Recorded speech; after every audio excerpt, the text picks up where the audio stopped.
It was just a regular weeknight. I'd gotten home from work maybe an hour earlier, sometime after 7 p.m.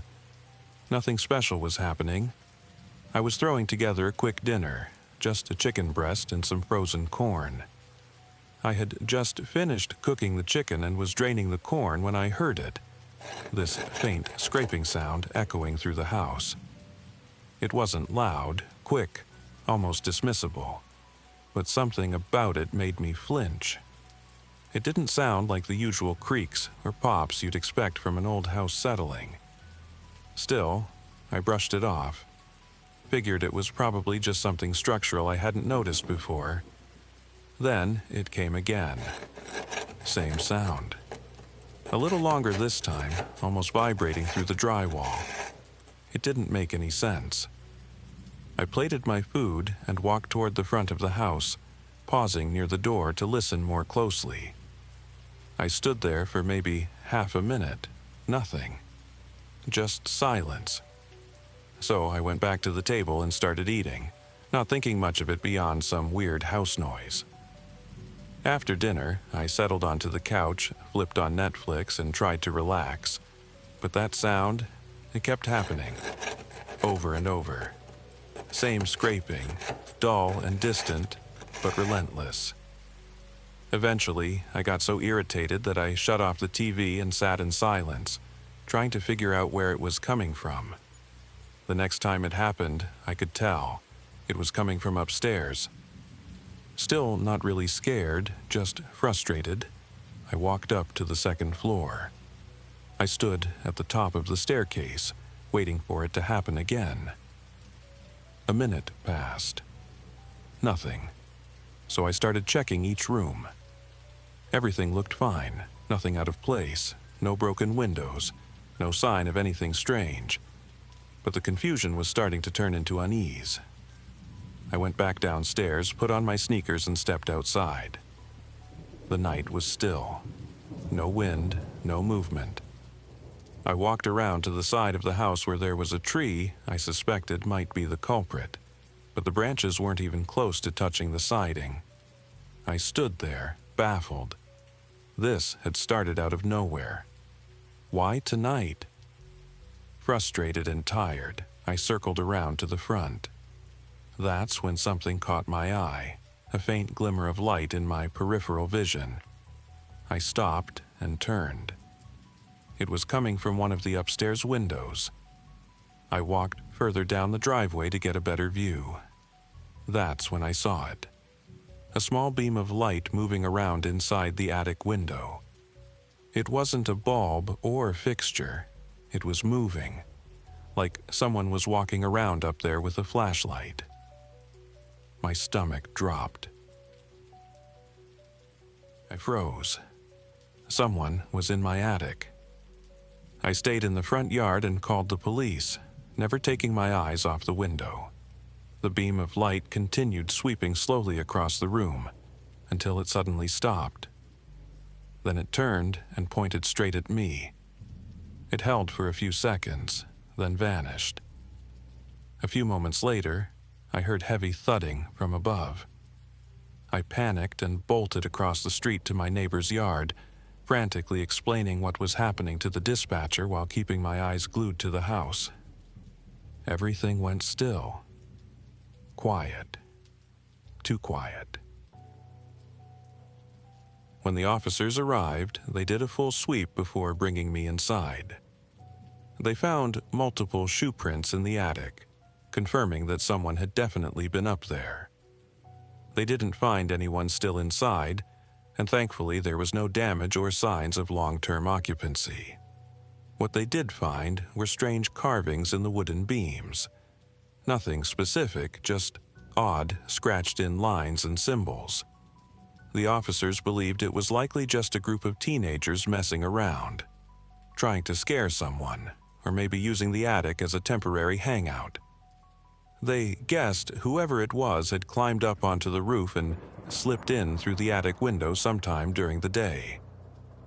After I got home, they probably waited until it was dark and snuck out through the ceiling hatch and back door when I went outside. The cops seemed confident it was nothing serious. But that doesn't make me feel any better. The idea that someone, or a group of people, was hiding in my attic while I was home. It's deeply unsettling. The police could only guess their intentions. For all I know, it wasn't just some harmless prank.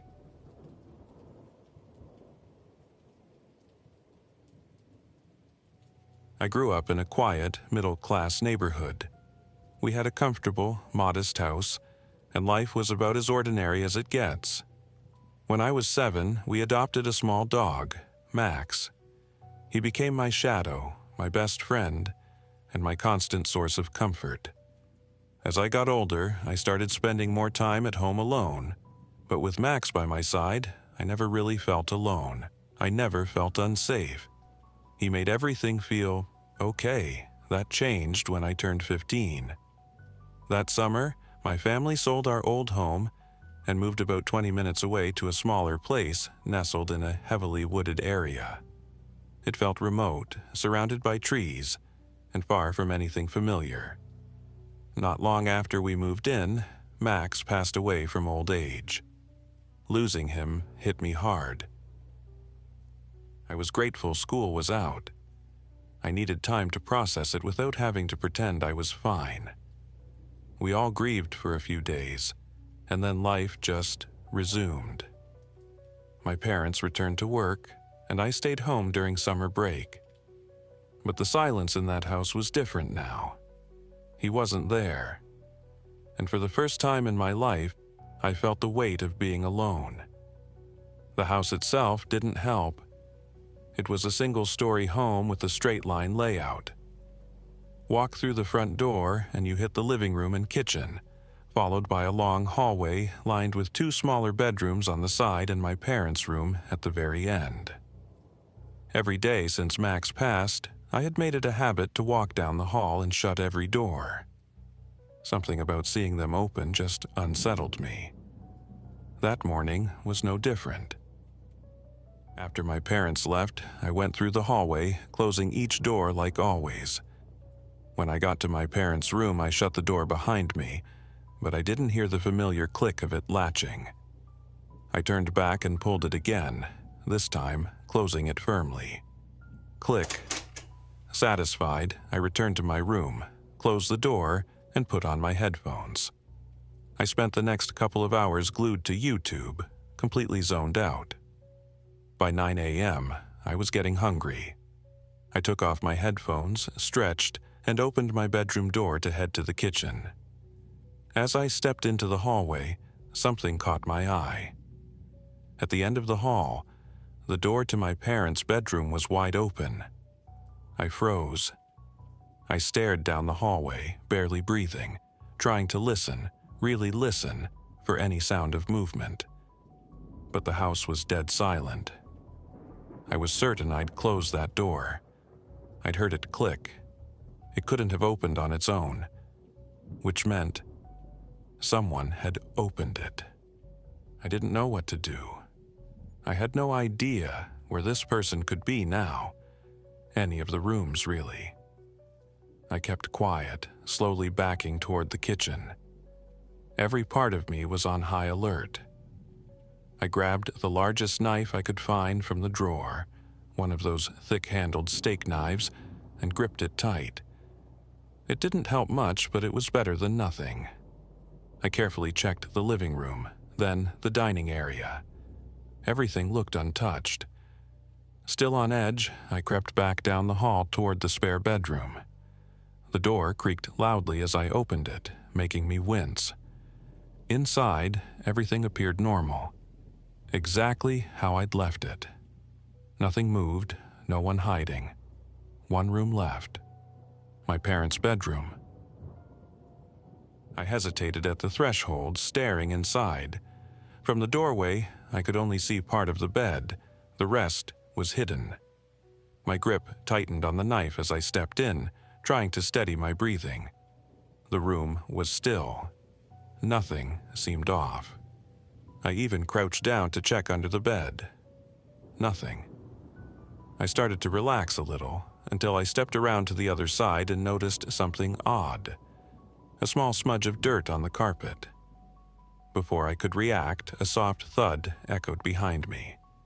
I spun around toward the closed bathroom door. My chest tightened. I could see a faint shadow moving beneath the door, and the sound of quick, frantic motion on the other side. I stood frozen, too terrified to speak. Then, after a few seconds, there was another heavy thud, followed by retreating footsteps. I watched in stunned silence as the sound faded out, and then everything went quiet again. I finally worked up the nerve to open the bathroom door. The small window above the tub was wide open.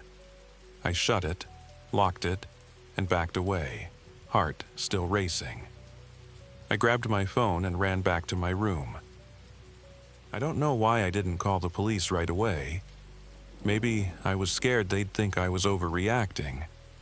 Maybe I just didn't want to believe someone had actually been in my house. I ended up calling my parents instead. They rushed home and called the cops. During the investigation, they found muddy footprints around the house, trailing through every room except mine. Just one set. Whoever it was hadn't stolen anything. Not a single item was missing. That was the part that disturbed me the most.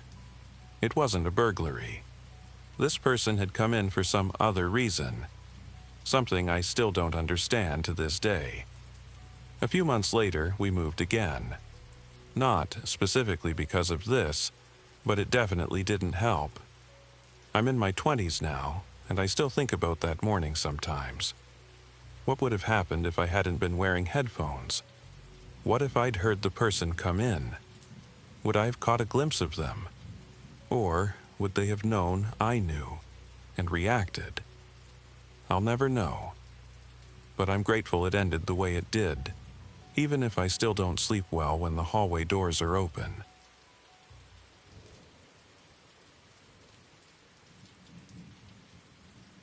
I'm a 24-year-old woman living alone in a small house near where I work.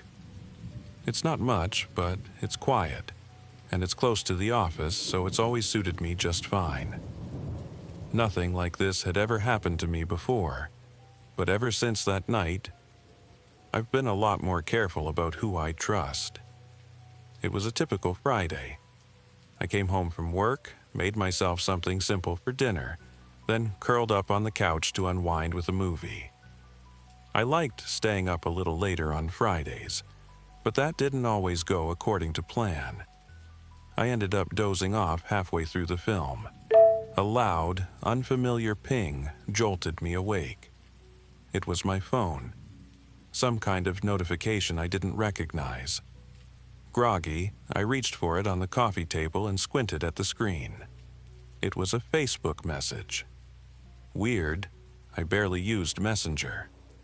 I opened it and saw a message from someone I didn't recognize right away. Just a plain, "Hey." The name looked vaguely familiar, but not someone I remembered ever speaking to. I tapped on the profile. Apparently, we had one mutual friend, and we'd been connected on Facebook for about 4 months. I vaguely recalled accepting his request back then. I usually didn't think twice if someone had a mutual friend. I kept my page pretty locked down, so it never felt like a big deal.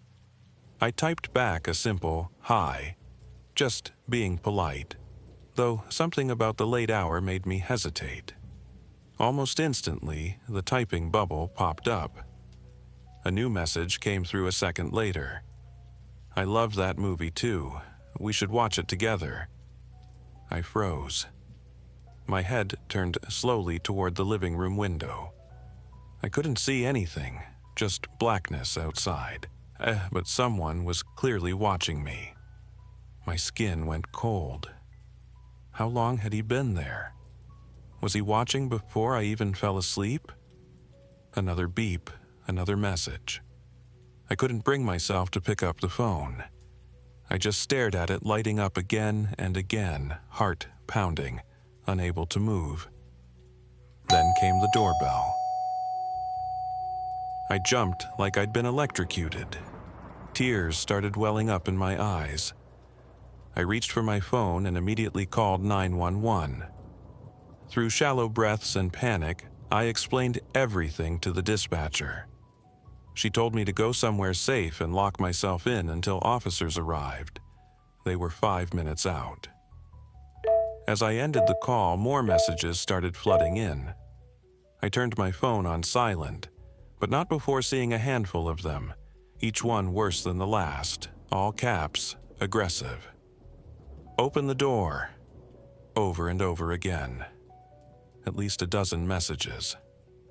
Then, one final text came through. Never mind. I didn't understand what that meant, but I was about to. A faint thump echoed from the back of the house.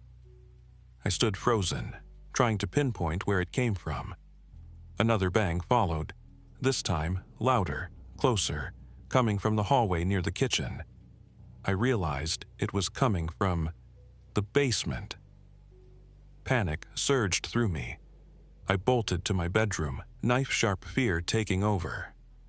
I slammed the door and locked it behind me just as a louder crash rang out, glass shattering. Something was definitely breaking. From inside my room, I could hear movement. Heavy steps. A door rattling. It was the basement door. I had locked it, but it was being tested, shoved, rattled, and then 3 loud knocks from the front door. "Police, open up." I didn't hesitate. I ran, flung open the front door, and let 2 officers in. I was shaking so hard I could barely speak. I pointed toward the basement door and told them everything as fast as I could. They drew their weapons and moved quickly. As they opened the door, I could hear footsteps retreating down the stairs. They followed him into the basement, and after a short scuffle, they had him in custody. It turned out the man had broken in through a window well at the side of the basement. That's what the banging had been. He had gotten inside and waited, messaging me from my own yard before trying to force his way in. And yes, it was the same man from Facebook. I had assumed it was some fake profile, but no, that was really him. The account, the photo, the messages, it was all real. And the only explanation he offered was that he just wanted to talk. Needless to say, I didn't find that comforting. I always thought this kind of thing only happened in movies. I never imagined something like that happening to me. That week, I went through my Facebook friends list and removed anyone I didn't personally know. I cleaned house. It felt sad to do that, but necessary.